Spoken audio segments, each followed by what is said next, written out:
Okay, so we are going to start a lecture on a topic called model binding in ASP.NET. So as I usually do, I like to do code demonstrations to demonstrate these different concepts, these different theories. And so go ahead and spin up an ASP.NET Core web app. And we are going to demonstrate model binding in ASP.NET. And so I think the most useful thing to do with model binding is start with a definition. This definition should explain a lot of, what we're going to be doing. And this definition I'm going to put on the screen. And so if I go ahead and close some things and get this screen set up real quick. And if I go into my controller's home controller, and let's start with a definition. We can kind of delete the stuff we're not going to use, this kind of normal templated stuff. What is model binding? And so I'm going to throw in a little comment right here and have everyone kind of look at the definition. I'll read it out loud. Model binding is a process.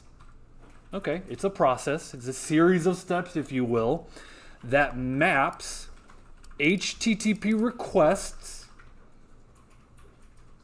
coming from the client to, request data. So data coming from the client to action method parameters. Okay, everyone zone in on that definition for me, because this is what this is all about. This is what we're focusing on. Model binding is a process that maps, links together data coming from the client in HTTP requests, data coming from the client to our action method parameters. Well, you guys know what action methods are. They're in our controllers, and the parameters typically come, in the parentheses. Okay? So data coming from the client, mapping it to our controllers. Now, model binding, you can map something like a string. You can map something like an ID. And you could take a string from a client or an ID. But when you use the word model,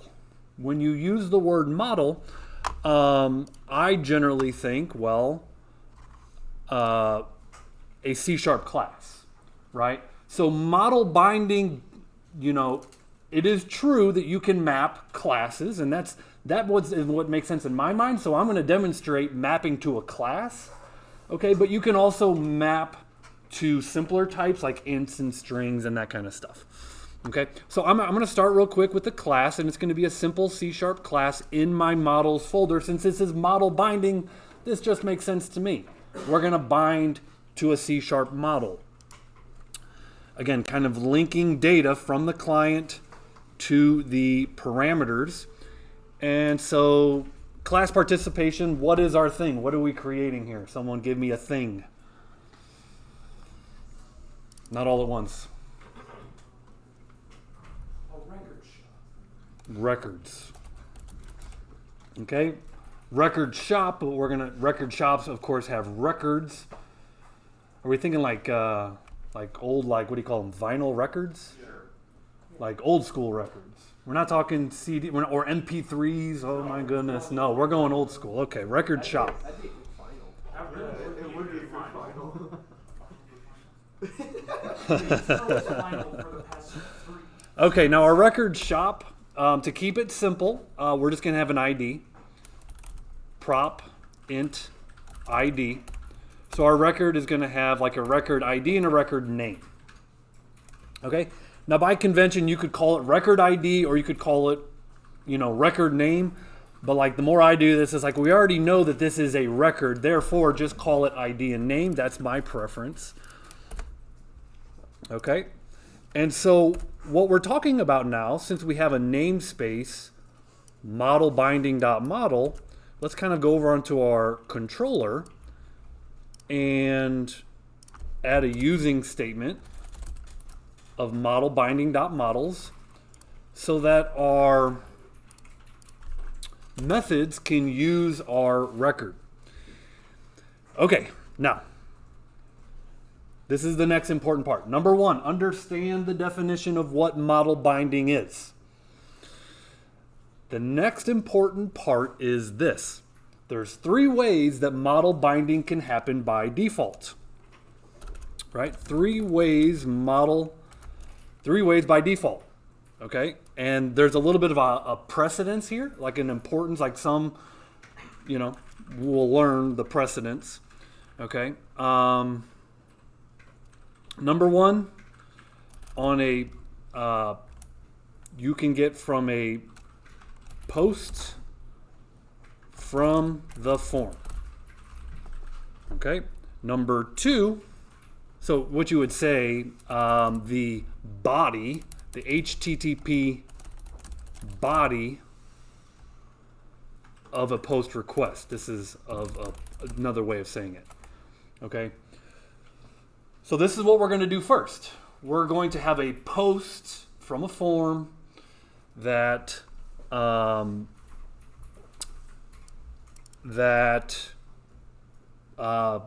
binds to our model, and I need a semicolon here, and let's go. So the home controller, of course, this index is a get, so we could just put a little form here on our view home index.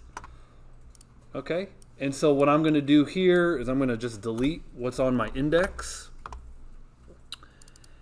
and I'm going to make a little form here.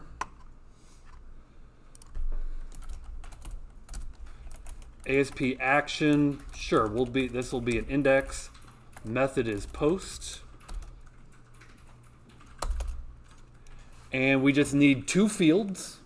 Now, we've done this before, and because we've done this before, we know how to have a strongly typed model of record. Okay, so now because we have a record, it will post that object. Yeah, Connor, what's up? On your home controller, it automatically already added the model binding, so you have 2 instances. Thank you for pointing that out. Yep, you're right. So let's just put our controls inside of a div and put a little margin around it, whatever. So we're going to have a label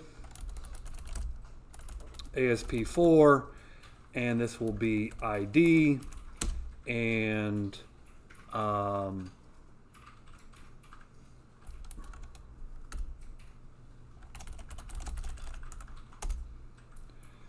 and an input tag for ID, and throw a little bootstrap classes on it, right? So class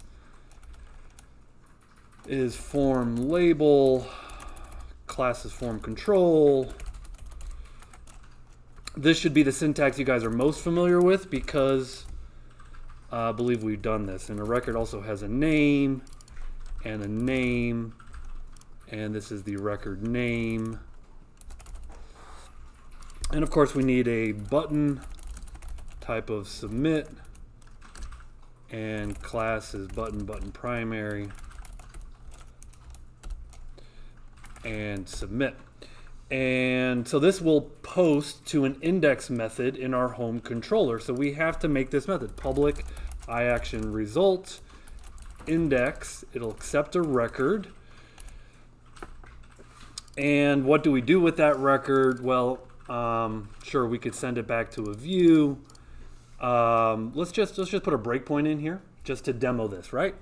So this is the first way that we can bind data coming from the client to a parameter in an action method. Okay, and if I spin this up, I'll see if I made any mistakes.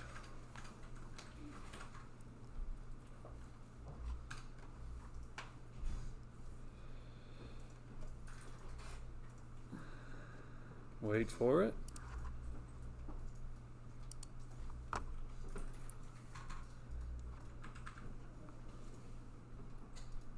Okay, and so I'm going to call this method something different because it's having a hard time. So I'll just say view record. So I'm just going to call my method something different, and I'm going to post to view record. And I think because I didn't mark it as a post, this would have been another HTTP post. And of course, this becomes an HTTP get. I think that probably would have solved my problems, but let's boot it up now.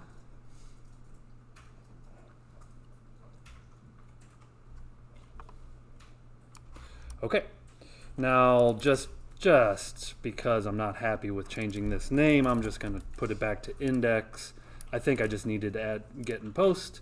And let's go back here to index. That should resolve it.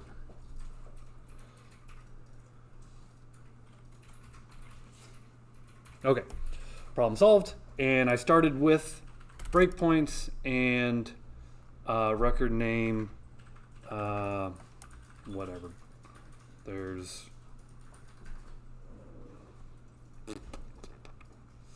something. Okay. Hit submit. We hit our breakpoint.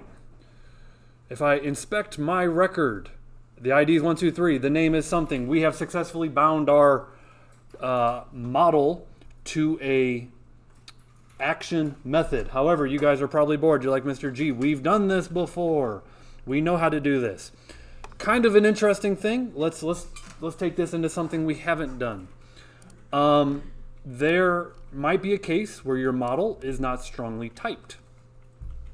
Actually, I'm going to come back to this. Okay, I'm going to stay focused on. I'm going to come back to this.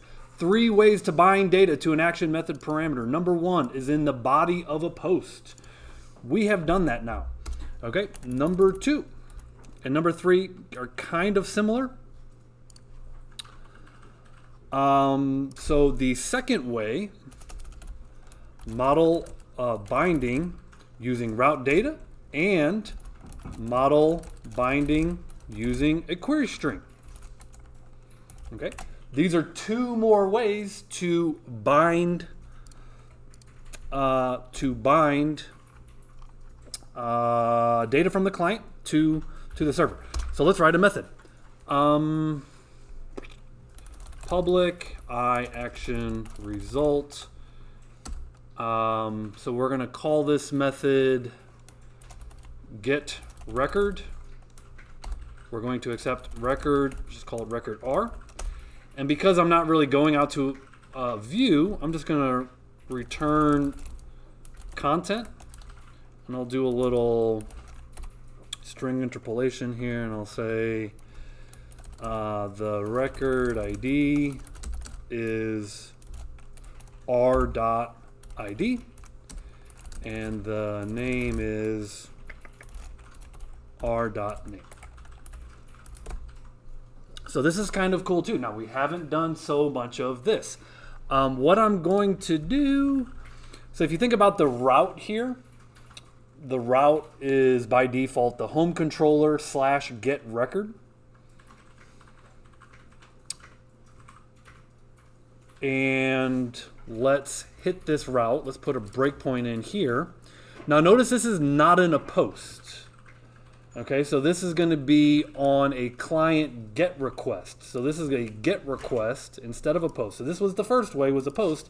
The next 2, these are on get requests coming from the client. And again, these client requests, you know, these links can be dynamically generated. I'm going to kind of hard code the client requests. So let's kind of go with this, and actually, here's what I want to do. I'm going to make a custom route. So on this, let's do route, and I'll say records / optional ID /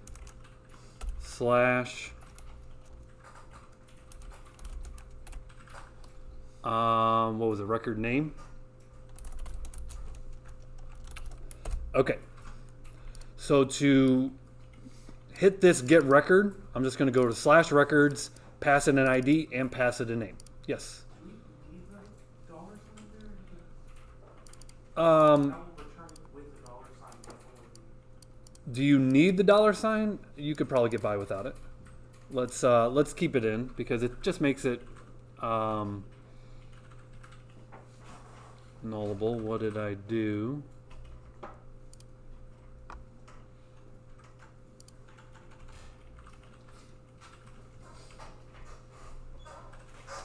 Doesn't like my route. Hold on.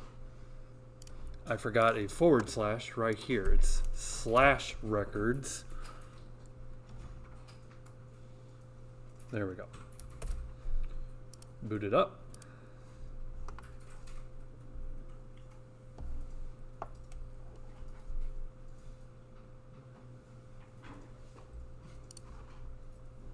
Silly me. This dollar sign. You asked about the dollar sign. Yeah, I mentioned the routes because that's going to. Yeah, that's my typo. That's okay. You just got to give it a valid route without a dollar sign. Now it's booting up. Let's stop it from running. Close it.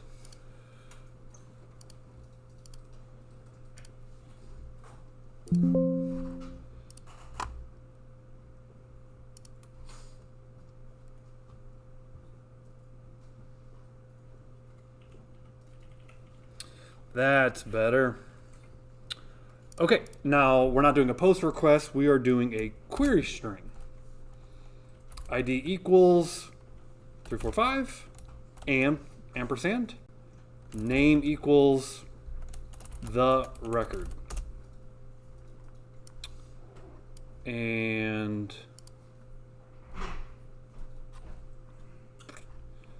you know, I did this just before class started. Oh, it's slash records. Let's do slash records slash, there we go, slash records query string. ID equals 123 ampersand. Name equals the record. Hit the breakpoint. Record R.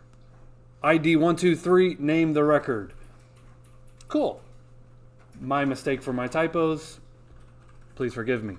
However, we have demonstrated model binding using the body of a post request and now using model binding using a query string. Now, of course, a couple things are assumed here. I just want to make these couple of things explicit. In order for this model binding to work, there must be a default constructor.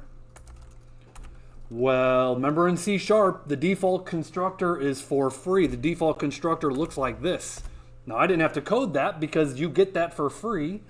However, if you make another constructor, like public record, something like this, okay, if you make this parameterized constructor, you no longer get the default constructor for free. This is going back to our C# days. You must explicitly code this default constructor. Okay, so that's one assumption, is that you must have a default constructor. Another assumption is that you have to have, these are auto-implemented properties. So auto-implemented properties with get and set blocks. Okay, for this to work, okay, now this ID and this name, okay, another assumption that is going in here is that ID and name match the ID and name in the route. Okay, so these route parameters have to match the properties of our type here. Okay, and what's nice about this route is that it can accept a query string as I demonstrated, but of course it will accept route parameters as well. So if I boot that up and I go slash records slash 333 slash the record, hit enter, notice I hit my breakpoint and record R has ID of 333 and name of the record. Okay, so that's why I kind of foreshadowed that this lecture wasn't going to be so long. Like literally those three concepts right there are 20 pages in the book, roughly. I'm just making that up, but that covers a lot of information on model binding. And again, you can bind what are called simple types like strings and ints and doubles, or you can bind complex types like records or things, your classes and objects. Okay, 3 ways to get them, there is an order to it. The first step, the first place it looks is in the body of a post request. The second place it looks is in route data. The third place is using a query string. Now, you might wonder, because this order matters, just to kind of demonstrate what happens next, if you have a route parameter and a query string, hits the same route. So I'll do /records /333 the record ? So we're going to hit both query strings and we're going to hit route parameters. ID equals 111 ampersand name equals another record. Right? I'm going to hit this, and you're going to see in this case, because of the order that it looks in, number one, the first place it looks is in the body of a post request. Number two, it looks at route parameters. Number three, it looks at query string parameters. Okay, that's where the order matters. Okay.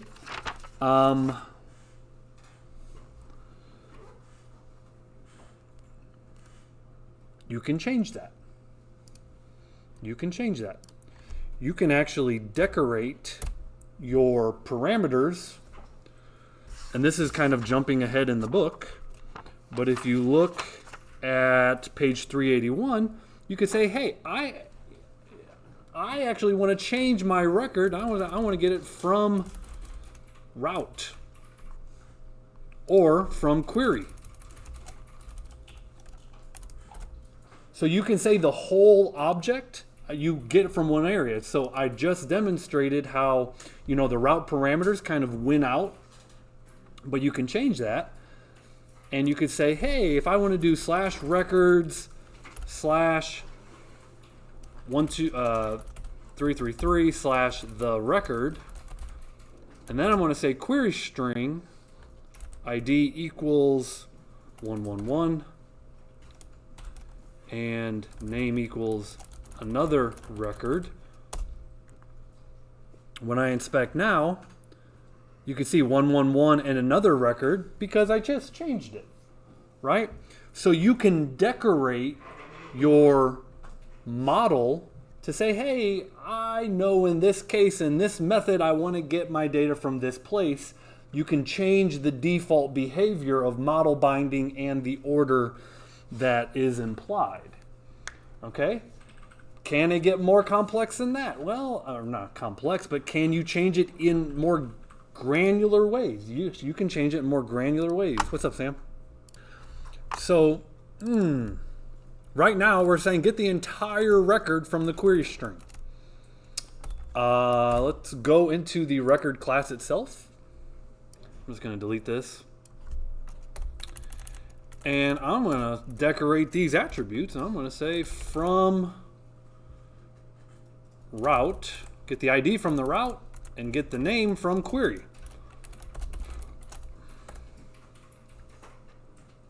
So using these attributes, you can actually get into very granular control. We said the ID comes from the route, and the name comes from the query. So if I do /records / this comes from the route, so we'll say 333, so it should be 333, and then the record is not the name. Query string ID is 111, should not be used. Ampersand name equals another record. So we should get a 333 and another record. So looking here, 333, and another record. So with those attributes, you can very granularly say where to pull from the client. You know, where do you want to bind to? There are also some other options besides, there's kind of these, which are the defaults. There's also one from form, which is obviously an HTTP post coming from a form. There's also from header, which if you understand HTTP, you know, is broken down. Now, you guys never studied the OSI model, but basically HTTP packets are broken down into, you know, our requests are broken down into packets, and these packets have different parts. There's a header and there's a body. So this is from an HTTP header inside of a packet. And so inside of that header is really interesting information inside of HTTP headers. Things like what browser, you know, is the client using? Things like what operating system is the client using? And so from header is your HTTP header, which contains a lot of useful information that you can extract about your end users, should you choose. And then there's a from services, from services that are injected into the app, okay, as described in section 3. So we're going to get into more, you know, kind of middleware services later on. And then from body, you know, from HTTP header, and then there's HTTP body. And you can kind of see a note here. This from body says this is often used when a client-side script sends JSON to an action method. So if the client is sending JSON to the server, you might receive that from the HTTP body. So that's a good one to have in the arsenal. Okay. Actually, touch on that last one. So, in theory, could we get a JSON object from a Mongo database and interpret that with our code with that? Yeah, and they want that interoperability between the different systems. Okay. So yeah, if you're working with this on your front end, but your back end is a MongoDB, totally compatible. Yeah. Is the reason that like this works even without us actually having any pre-made records, because we're not returning a view, we're returning content? Right. Yeah, that's kind of the one thing. Back in the I forget what chapter, we just learned that we, instead of returning you to a view, it's just returning it. Now what I didn't do, yeah, I've been hitting the breakpoints, but let's see what that return content looks like. So if I actually /records, let me take off these.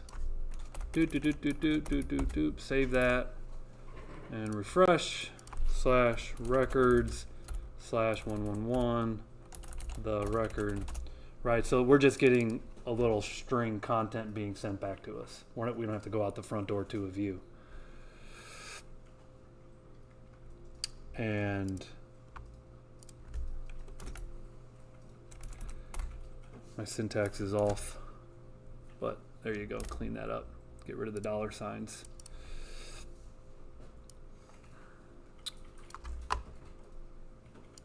Okay, I suppose one of the next things to do is to,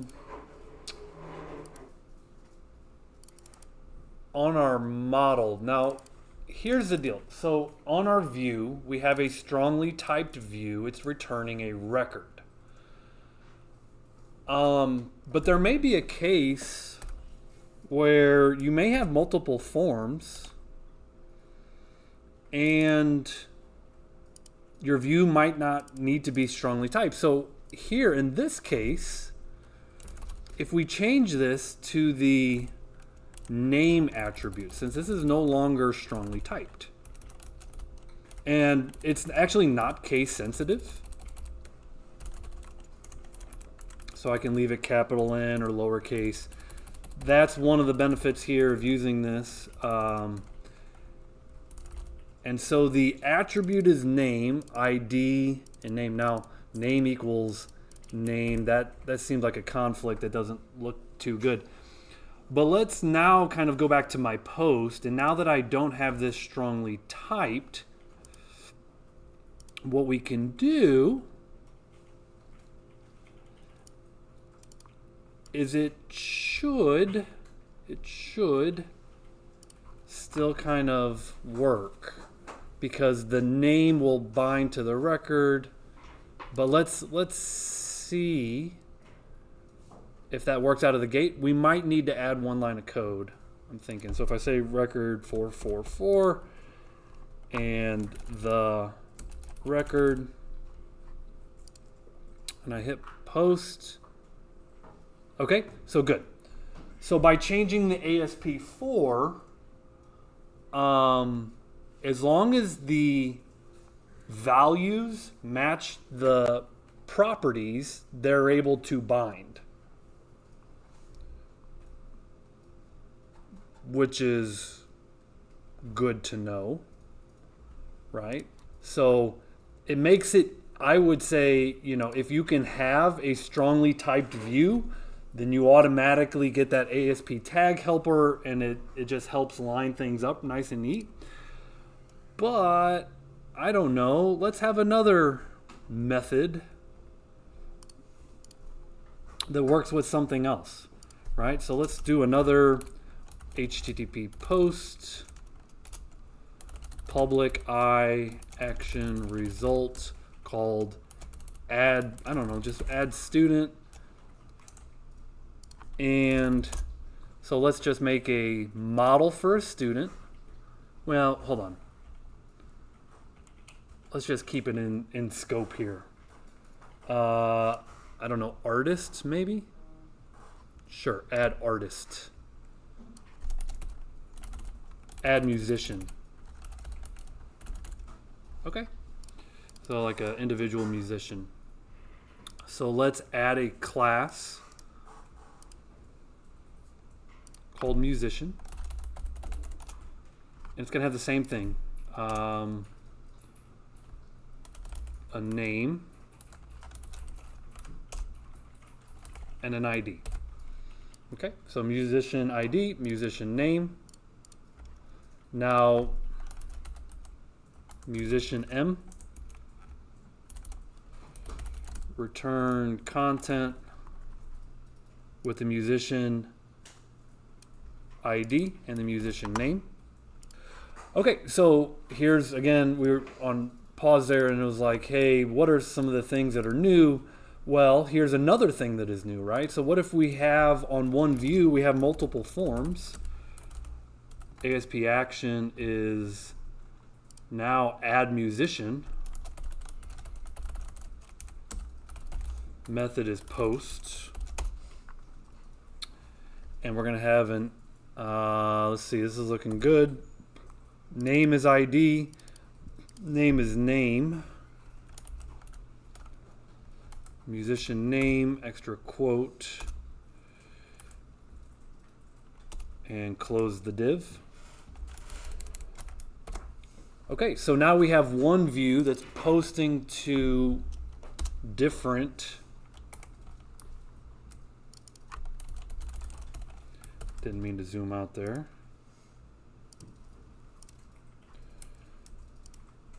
And so I'm going to hit that breakpoint there. And if I boot up my homepage,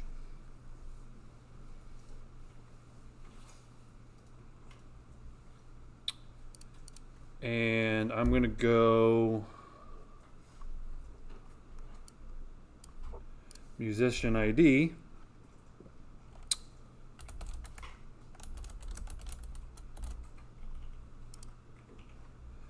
We hit musician M. We get ID of 123, Bob Dylan. Okay. Cool.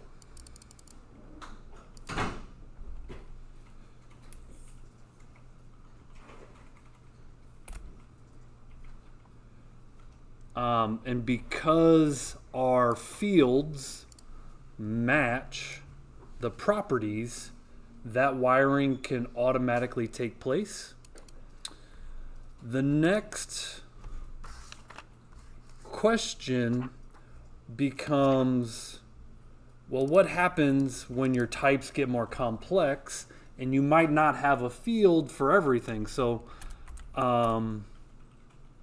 or you might not want to bind all of the fields. And so what we're looking at now, for those of you who have your book, we're looking at page 383. You're going to find an attribute called the bind. And the bind attribute allows you to list the names of the properties that can be set during model binding. This can be applied to a class or a parameter of an action method. And so maybe we have a description. Okay, and maybe this method, okay, and it just depends. Do you want, you know, all methods to bind or not? So anyways, let's look at this. So if we just want to bind the ID and the name and not worry about the description, then you can come into here, into the controller, and we're going to add to this method a bind. This comes in this is a attribute, so we're going to put it in brackets. Bind, in quotes, the ID and the name.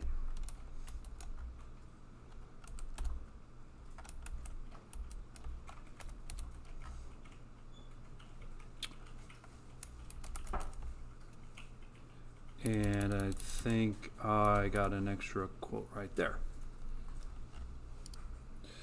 So that obviously would leave the description off for whatever reason if you didn't want to bind that piece.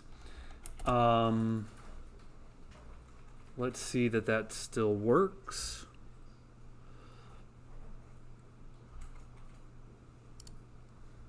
So this is on add musician.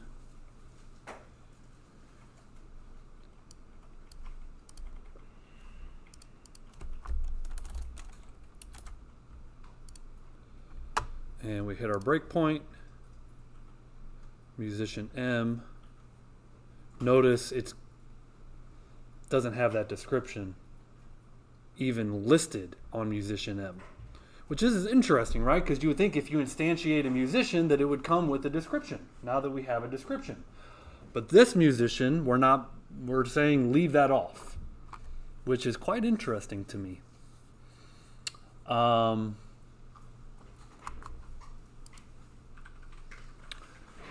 So that's going to be, I'm not sure where there it is, musician ID, and the name is Bob Dylan. Another way of doing the same thing is with the bind never attribute. Let's see, so this bind, if you kind of hover bind, let's see, it's in ASP.NET Core.MVC namespace. But then there's another way of doing the same thing is there's bind never. And it's actually in a ASP.NET Core MVC model binding. They're actually in different namespaces, which is kind of, it's fine, just pointing that out. So here is the model binding namespace, but if you look at it on the controller, got that in there twice to your pointing out, it's a different namespace over here where you find that bind attribute. So bind and bind never, different namespaces, just pointing that out. Okay, something else that you can do. Something else that you can do that we haven't done before. Because yes, some of this we have done before, definitely a lot of it we haven't. You can bind to an array. So let's make a method here. Public action result called add data. And let's have a string array called names.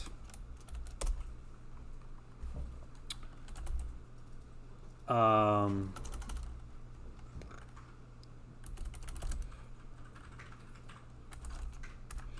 I'm just going to loop through and append my names to a result, and then I'm going to return content,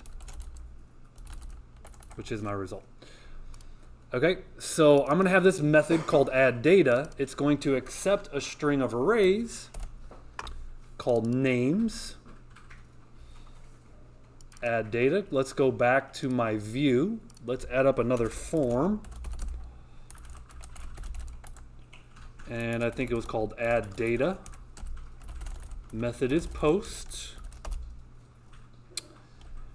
Let's see, div class of sure, and input, or we'll just say label name.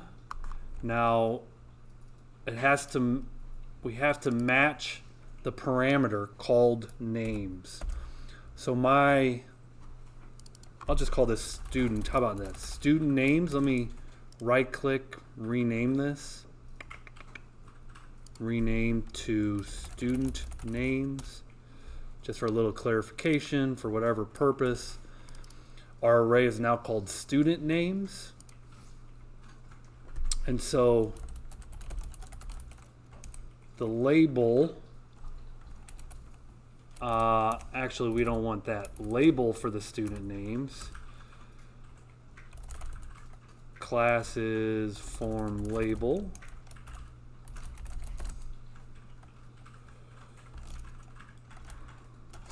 I'll say first student name.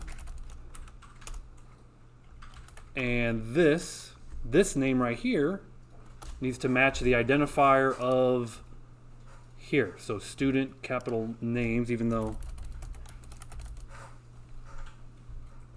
okay, call this, give it an ID of txt name 1, something like that.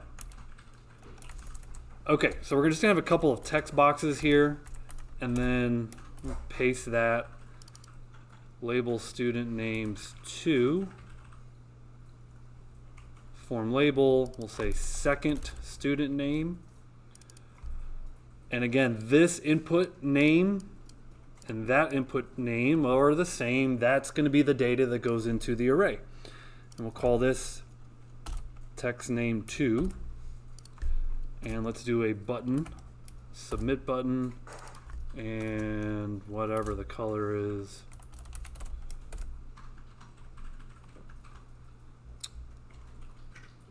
Put a little H3 here. It says add student name, something like this. Let's go back to my breakpoint. Actually, let's just make sure we're hitting it, right? So this is called add data, method of post. So we have not bound to an array before, so this is new.